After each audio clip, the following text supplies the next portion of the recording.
This is a work of fiction. Some of the place and events to be mentioned are based on the author's imagination and does not follow the original plot of the anime nor the manga. It's so peaceful. The ground was painted in white due to the fallen white sakura flowers. The sun shone just above it doesn't feel hot at all. The reason why Kageyama Tobio, dressed in white kimono, stayed standing, rooted in place, thinking, "Why am I here again? Your Highness? Why are you here? The people in the throne room are waiting for you." It is a woman wearing a brown happy. She speaks in a hurried manner but never ceased to show respect in her words. Kageyama sighed and started walking towards the said place. Upon arriving, all bowed their heads, as if afraid to meet eyes with the person that is leisurely walking towards the throne situated before. The people present, "Your Highness, the king, this servant is here to discuss something of great importance." Kageyama just stared at him, silent for a while since he knew what the man would say. Nonetheless, he still spoke. "Speak." It is said in a calm and collected manner. Not a hint of impatience was heard, and so, the man breathed a sigh of relief before counting once more. "My king, you have long since reached the right age to produce an heir. You have brides waiting in their chambers for you to spend the night, but they said that you never came." The man paused and after a moment of silence, he spoke again. "It is for the kingdom, Your Highness. We need an heir to ascend the throne." Kageyama wanted to roll his eyes but stopped himself.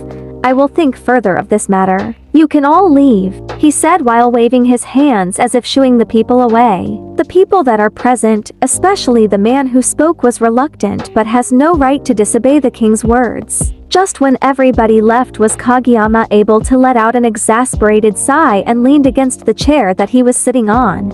"All they could think about was an heir to inherit the throne and never regards my feelings. I never wanted to become the king in the first place." Kageyama looked at the portrait of a man in his 30s and of a woman, looking much younger than the man, at the very corner of the throne room. "Mother, father, why do you have to leave me so early?" Kageyama had none a clue as to why he is saying such things. Just then, the doors of the throne room opened, revealing a guard with a man in tow. "Your Highness, this person has been loitering suspiciously outside the gates," the guard said and made the man kneel. His head hung low, making Kageyama unable to see his face. However, what caught his attention is the color of the man's hair. "Lift your head and let me see your face," Kageyama ordered. However, the man acted as if he heard nothing.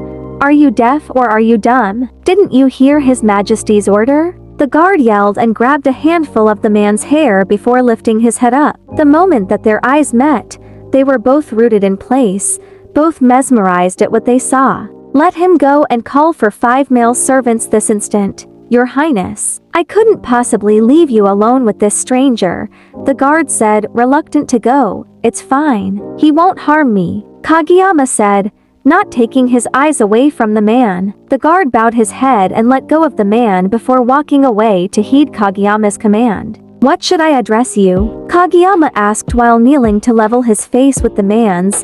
The man didn't say anything, and after a moment of silence, as Kageyama was about to give up, the man spoke. "Sue! Ring, ring, ring." A loud cry from a little round object situated just beside Kageyama's bed awoke him. The sky just outside his window was still painted in black, thus, he still jumped out of his bed to get changed into his track pants.